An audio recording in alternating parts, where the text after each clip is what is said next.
Bismillahirrahmanirrahim. Assalamualaikum warahmatullahi wabarakatuh. Bagaimana kabar anak-anak hari ini? Semoga semuanya dalam keadaan sehat, dalam lindungan Allah Subhanahu wa Ta'ala. Amin. Nah, walaupun pelajaran kali ini kita akan melakukannya secara daring atau online, Ibu berharap semua anak-anak dapat menyimak video pembelajaran yang akan Ibu sampaikan kali ini. Sebelum itu, apakah anak-anak masih ingat materi sebelumnya? Iya, benar. Kemarin kita telah membahas tentang Al-Quran adalah wahyu dari Allah Subhanahu wa Ta'ala. Nah, sekarang materi yang akan Ibu sampaikan yaitu kebenaran penurunan dari Al-Quran. Sebelum itu, Ibu akan menjelaskan tujuan dari pembelajaran kita kali ini. Yang pertama, peserta didik dapat menghayati kebenaran penurunan dari Al-Quran. Yang kedua, peserta didik dapat memahami penurunan dan penulisan Al-Quran secara bertahap. Dan yang ketiga, peserta didik dapat menganalisis penurunan, sejarah penurunan dari Al-Quran. Sebelum kita mulai pelajaran kali ini, mari kita bersama-sama membaca doa sebelum belajar. Bismillahirrahmanirrahim.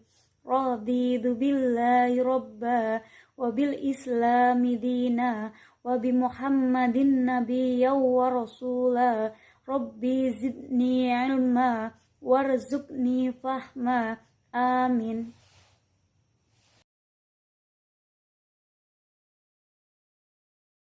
Mengenai pengertian turunnya Al-Quran, secara majazi, turunnya Al-Quran diartikan sebagai pemberitahuan dengan cara dan sarana yang dikehendaki oleh Allah Subhanahu wa Ta'ala, sehingga dapat diketahui para malaikat di Lauhil Mahfudz dan oleh Nabi Muhammad SAW di dalam hatinya yang suci. Adapun tentang kafiyah turunnya Al-Quran, itu terjadi perbedaan di antara para ulama. Dalam hal ini ada 3 kafiyat. Kafiyat yang pertama, yaitu Al-Quran diturunkan dari langit dunia pada malam Lailatul Qadar, lengkap dari awal hingga akhir, namun diturunkannya secara berangsur-angsur. Yang kedua, Al-Quran diturunkan dari langit sebanyak 20 kali Lailatul Qadar. Nah, yang ketiga, Al-Quran itu permulaannya diturunkan pada malam Lailatul Qadar. Nah, kemudian diturunkan secara berangsur-angsur dan dalam berbagai waktu. Nah, di lain halnya, terdapat pendapat diturunkannya Al-Quran secara berbeda, yaitu ada 3 tingkatan. Yang pertama, diturunkannya ke Lauhul Mahfudz. Yang kedua, diturunkan ke Baitul Izzah di langit dunia. Nah, yang ketiga, diturunkan berangsur-angsur ke dunia. Turunnya Al-Quran diturunkan dalam kurun waktu 22 tahun, 2 bulan, dan 22 hari, yaitu mulai dari kelahiran Nabi Muhammad SAW sampai 9 Zulhijjah dari Haji Wada tahun 63 dari kelahiran Nabi Muhammad SAW atau tahun 10 Hijriah. Permulaan turunnya Al-Quran ketika Nabi Muhammad SAW bertahanus atau beribadah di Gua Hira. Pada saat itu, turunlah wahyu dengan perantara Jibril Al-Amin dengan membawa beberapa ayat Al-Quran. Surah yang pertama kali turun yaitu Al-Alaq ayat 1 sampai ayat 5. Sebelum wahyu itu turun, telah diturunkan sebagian irhas atau tanda dan dalil sebagaimana hadis diriwayatkan oleh Imam Bukhari dengan sanad dari Aisyah yang menunjukkan akan datangnya wahyu dengan bukti nubuwah bagi Rasul SAW. Di antara tanda-tanda tersebut, mimpi yang benar dikala beliau tidur dan kecintaan beliau untuk menyendiri dan berkhalwat di Gua Hira. Akan datangnya wahyu dengan bukti nubuwah bagi Rasul Shallallahu Alaihi Wasallam. Di antara tanda-tanda tersebut, mimpi yang benar dikala beliau tidur dan kecintaan beliau untuk menyendiri. Anak-anak, berikut adalah gambar Gua Hira, tempat di mana Nabi Muhammad SAW menerima wahyunya untuk yang pertama kali. Berikut wahyu yang pertama kali turun. Bismillahirrahmanirrahim. Iqra bismi rabbikal ladzi khalaq. Khalaqal insana min 'alaq. Iqra wa rabbukal akram. Alladzi 'allama bil qalam. 'Allamal insana ma lam ya'lam. Artinya, bacalah dengan menyebut nama Tuhanmu yang menciptakan. Dia telah menciptakan manusia dari segumpal darah. Bacalah, dan Tuhanmu lah yang mulia, yang mengajar manusia dengan perantara kalam. Yang mengajar manusia apa yang tidak manusia ketahui. Surah Al-Alaq ayat 1-5. Quran mulai diturunkan kepada Nabi Muhammad SAW pada malam Lailatul Qadar tanggal 17 Ramadan. Pada waktu itu Nabi telah genap berusia 41 tahun, bertepatan pada tanggal 16 Agustus 610 Masehi. Wahyu yang pertama kali diterima Nabi ialah ayat 1 sampai ayat 5 surah Al-Alaq. Pada waktu itu Nabi sedang berada di dalam Gua Hira. Sedangkan wahyu yang terakhir diterima oleh Nabi Muhammad SAW adalah surah Al-Maidah ayat 3 pada tanggal 9 Zulhijjah tahun ke-10 Hijriah atau 7 Maret 632 Masehi.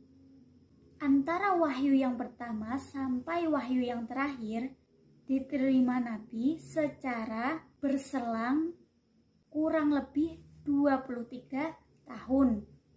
Penulisan Al-Quran dan pengumpulan Al-Quran. Penulisan serta pengumpulan Al-Quran. Dalam hal ini terdapat 3 jenjang. Yang pertama, pada zaman Nabi Muhammad SAW. Yang kedua, pada zaman sahabat Abu Bakar, dan yang ketiga pada zaman Utsman. Nah, yang pertama, pada zaman Nabi, penyandaran pada hafalan lebih banyak daripada penyandaran pada tulisan. Dikarenakan hafalan para sahabat radhiyallahu anhum sangat kuat dan cepat, di samping sedikitnya orang yang bisa baca tulis dan sarananya. Oleh karena itu, siapa saja dari kalangan mereka yang mendengar satu ayat, dia akan langsung menghafalnya ataupun menuliskannya dengan sarana seadanya. Misal di pelepah kurma, potongan kulit, permukaan batu cadas, ataupun tulang belikat unta. Nah, waktu itu jumlah para penghafal Al-Quran sangatlah banyak, dan dalam kitab Sahih Bukhari dari Anas ibnu Malik radhiyallahu anhu bahwasanya Nabi Muhammad SAW mengutus 70 orang yang disebut beliau Al-Qurra. Nah, pada masa itu mereka dihadang lalu dibunuh oleh para pengkhianat yang berasal dari suku Ri'il, Za'wah, Ushayyah, dan Lahyan di dekat sumur Ma'unah.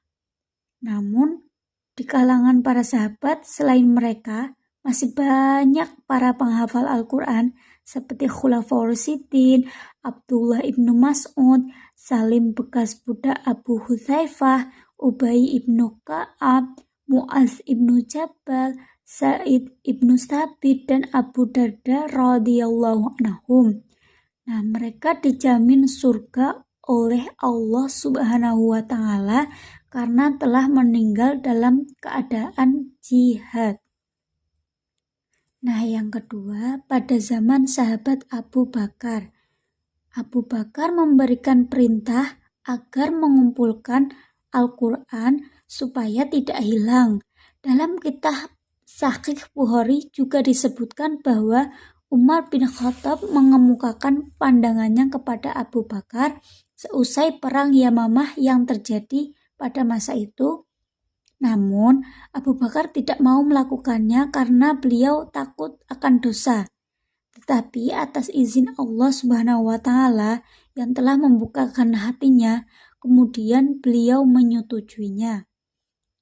Lalu Abu Bakar memerintahkan Zaid bin Thabit untuk mencari dan menuliskan serta mengumpulkan Al-Quran. Nah, mushaf tersebut kini ada di tangan Abu Bakar sampai ia wafat. Lalu dipegang oleh Umar sampai ia juga wafat. Yang selanjutnya dipegang oleh Hafsah binti Umar. Nah, yang selanjutnya, yang ketiga pada zaman Utsman. Tujuan dari pengumpulan Al-Quran di zaman Utsman radhiyallahu anhu adalah mengumpulkan dan menuliskan Al-Quran dalam satu mushaf dengan satu dialek bacaan dan membawa kaum muslimin untuk bersatu pada satu mushaf Al-Quran. Dikarenakan timbulnya pengaruh yang mengkhawatirkan pada perbedaan dialek bacaan dari Al-Quran tersebut.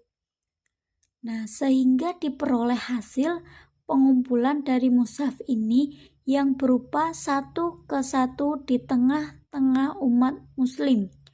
Mudarat besar seperti perpecahan, perbedaan keyakinan, dan juga permusuhan dapat dihindari. Kemudian madarat yang besar pun dapat kita hindari seperti perpecahan umat dan perbedaan keyakinan serta tersebar luasnya kebencian dan permusuhan.